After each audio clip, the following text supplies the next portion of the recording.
So one of the common pitfalls I find that people make, especially when getting into any CRM, is that they are minimizing the task in which they actually do. I've had it where sometimes clients come to me and they're like, well, I only have a few steps I have to do to provide my services. And I'm like, well, if it's only a few steps, then there would be no mistakes that are occurring in your business. And that's no shade. It's just being very honest. I think because we think the little small things that we do don't matter, they do matter. And then when we hire someone and they don't do those small steps, then we're just like, this person, I got to still do everything myself. It's because you did that. And so with that being said, one of the things that I love talking about on my page is all about systems. I am a certified Honeybook Pro, but I also like to just focus on the importance of being honest about all the steps that you take inside of executing your services. Because a lot of people really are not that honest about it. So one of the things I always tell people, if you're not clear about the amount of steps that it actually takes for you to do your service, one thing I would recommend you do is take a piece of paper out and actually write down all the steps, and not a perfect world scenario. Oh, my client found my lead page or my contact form and then magically they're ready to purchase.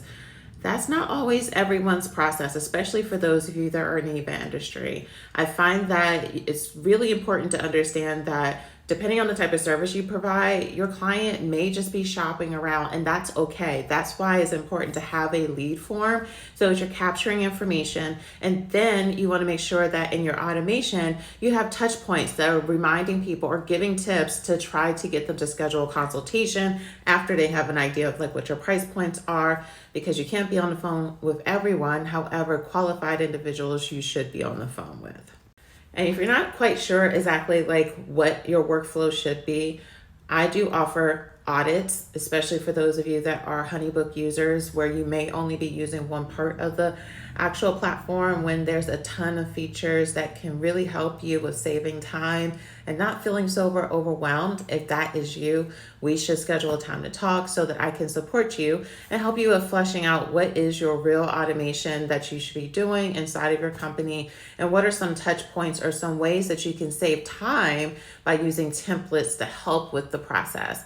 Running a business does not have to be as difficult as what we're making it. I guess that's the best way to say it, because running a business has its own challenges. However, if we're still doing everything manually, and then we have our DMs flooded and we don't have any type of structure, and we have clients text messaging us and all these types of things that are just creating more breakdowns in your system, that's why it's so important for you to be able to know exactly what are the steps that I am taking my client through.